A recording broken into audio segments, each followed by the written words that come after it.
Welcome to Think Big with Dan and Qasim. Join hosts Dan Melnick and Qasim Masood as they explore big ideas, limitless possibilities, and engage with visionaries, entrepreneurs, and thought leaders who dare to dream big, get inspired, motivated, and find practical tips for personal growth.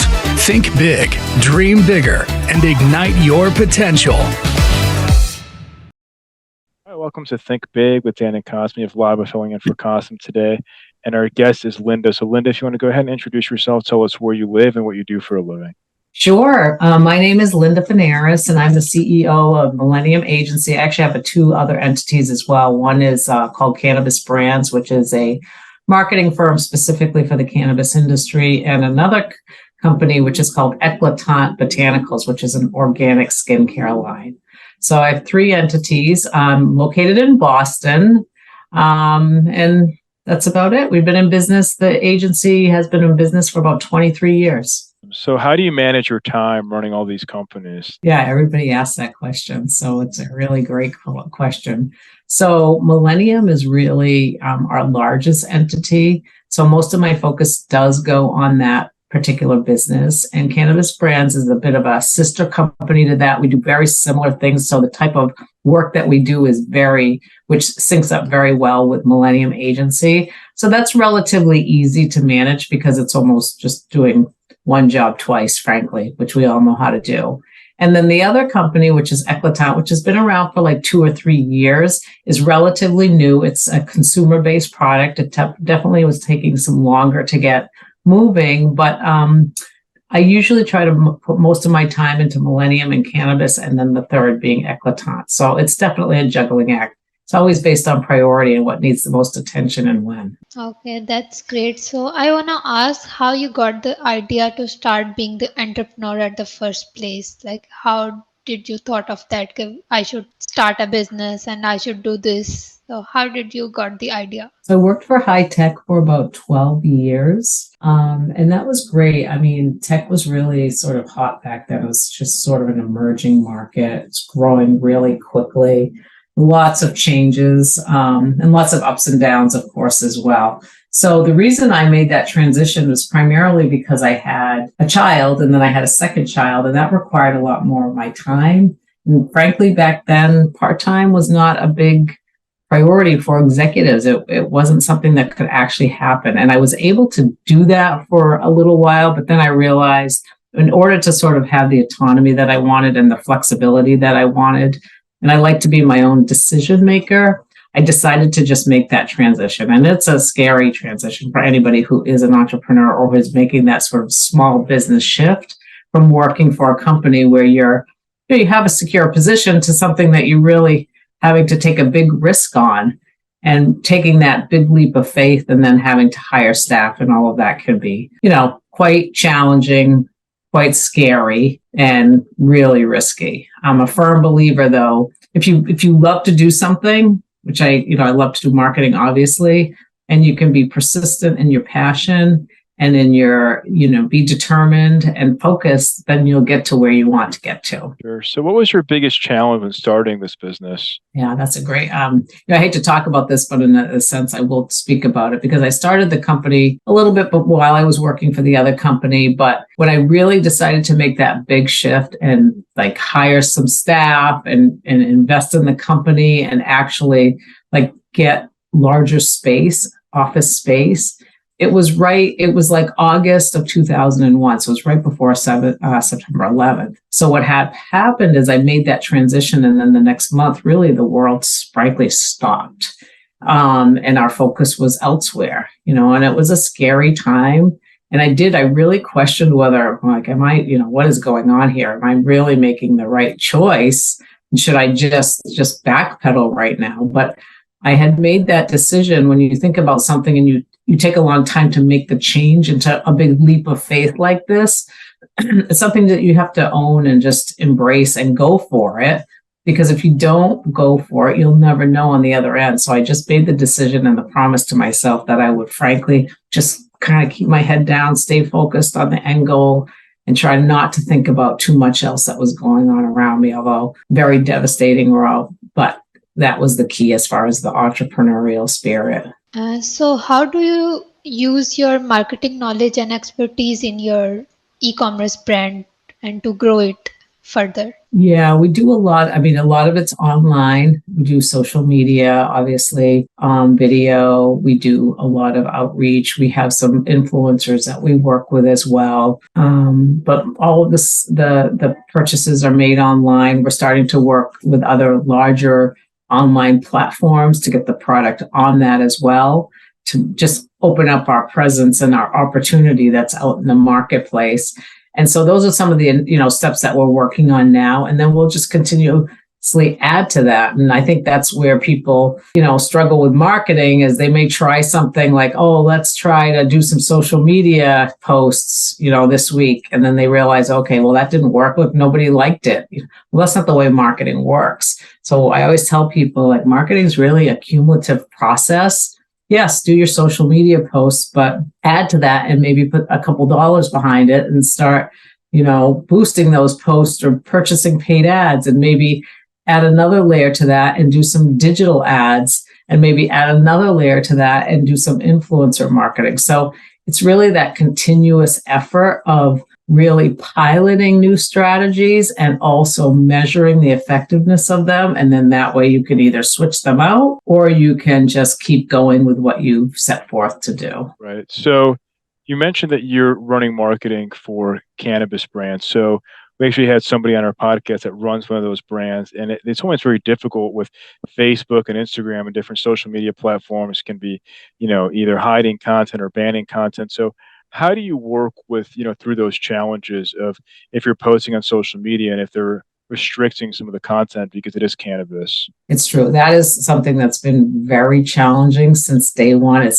continues to be challenging. It'll still, I think, until it's like federally, accepted, that will continuously be a challenge. There are sometimes ways to say things without saying things that would allow, companies to be able to market their products in ways that could be done, but that also takes it's not a real direct sell. It's not like, hey, I've got this, these products, the cannabis products that I want to sell, or I've got these, whatever the case may be. It has to be altered in a way that can get pushed through some of these platforms, because they do get flagged quickly.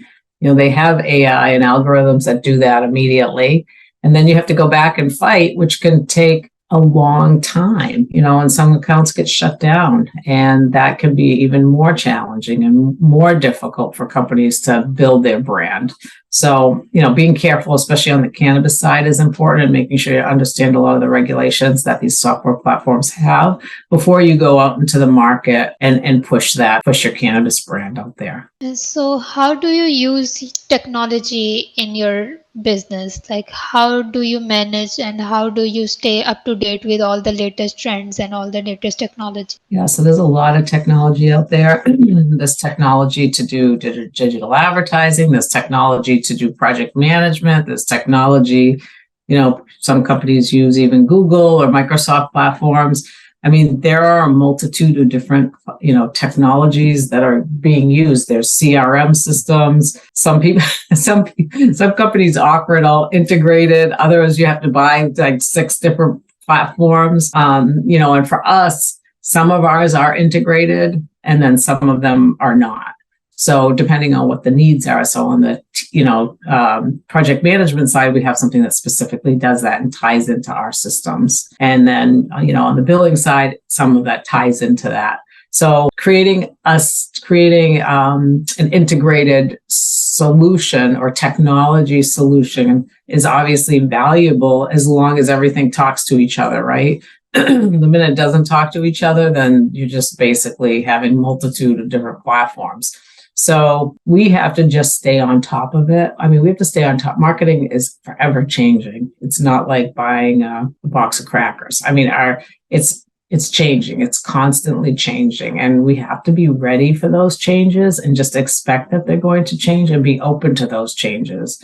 You think about like social media, when that really first took off, people are like, I'm not doing Facebook, or I'm not doing any of this stuff. This stuff's crazy. And it was the younger demographics that were really embracing it that pushed the other demographics to, to engage. And I think that that's the piece that we have to really take a look at is some of these platforms that are really taking off, that are really here to stay. You have to start using them. You have to start learning about them when they're here, not when it's like too late. Sometimes we have clients that are like, I think it's time, like years later, I think it's time for us to get on, Facebook or on Instagram or some of these other things. No, we should, this should be done like years ago. Definitely, it's important to kind of keep your eye out on what's out there and really, because you never know if it will take off or it will just fall flat, right? But you definitely have to stay on top of it. So what would you say in your current tech stack right now that you wish could be improving? You mentioned software integrations. Is that more those lines, or I guess like where do you think that technology could be improved in your business or just life in general? Yeah, I think definitely technology, AI is now a huge factor, in what we do. And I think that will continue to improve the flow between a multitude of different platforms. But I think to your point, Dan, is making sure that those systems, depending on, what type of company you have, like are integrated to the best of its abilities, whether it's accounting software, it's project management software, it's an office suite, it's a CRM system, it's a, cybersecurity system, whatever the case may be. If the more that's all tied in, the more integrated it is, the easier it is to use and the more app people will use it. Because we have clients that have Salesforce and then they have Zoho and then they also use an Excel data sheet. So I think it's making sure you figure out, okay, this is what we want to use, and then using that. So how do you use AI in your business? How do you manage like everything and use AI in advancement of your business and in enhancing it? That's a great question. So we do use it to sometimes uncover information that we're trying to gain insight on if the information is updated enough through the AI platforms. But sometimes they're not. So you have to be careful of that.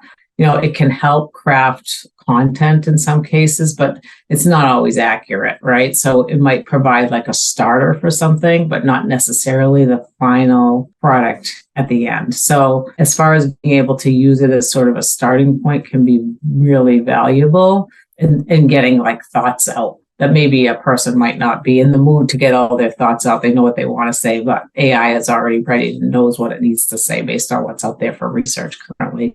So I think to use it as a potential foundation for your final can be of value. Sure. So what would you say is the top priority for your business in the next 3 to 6 months? I mean, growth is always a priority, making sure we're keeping our clients happy, making sure we're giving them the latest technologies, making sure that we're providing them marketing strategies and insights that align really well with their business, because every business is different. Every business has a set of target markets that they want to go after, and every business has strategies that they have put into place, whether they work or not. We have to evaluate that and making sure that they're choosing the right marketing opportunities for their largest success. So we work with them on that. So I think from our perspective, it's making sure, having us grow and obviously helping our clients grow. And then at the end of the day, everybody's happy, right?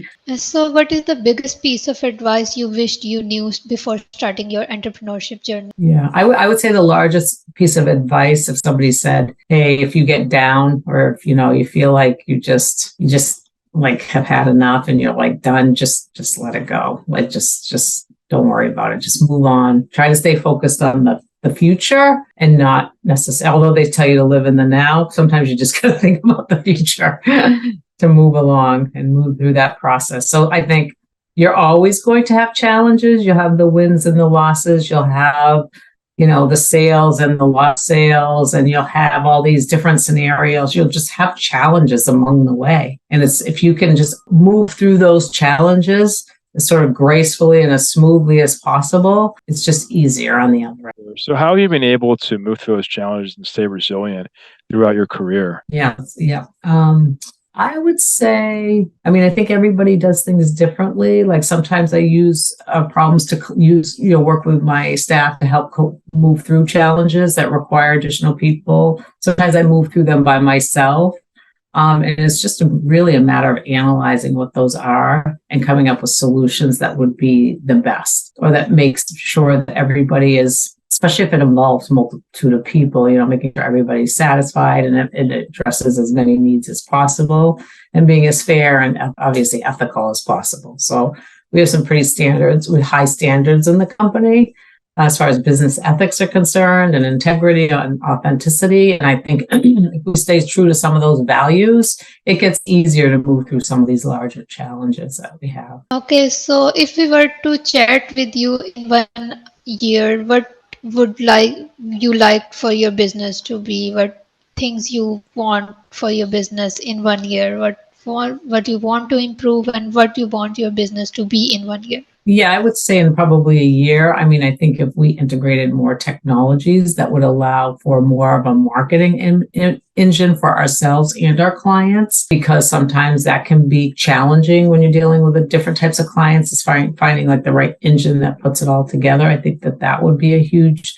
opportunity and success. So I would like to see that. And obviously growth, like I had mentioned earlier, and just having kind of a really happy, satisfied team that likes to get work done and really likes to work on behalf of our clients. So that's kind of my key, making sure our clients if our clients are happy, then I'm happy, our staff's happy. So we want to make sure that we stay focused in on those types of things. It's pretty simple, really. So if somebody wanted to reach out to you or your business, what's the best way for somebody to get in touch with you or to find your companies, if you can share like a website, email, some social media, etc.? Sure. So again, my name is Linda Fanaras. I like to spell it because it's always misspelled, but it's F as in Frank, Anaras, and it's Millennium Agency. So if you just typed in like Millennium Agency in Boston, you probably or just type in my name, you'll find our company.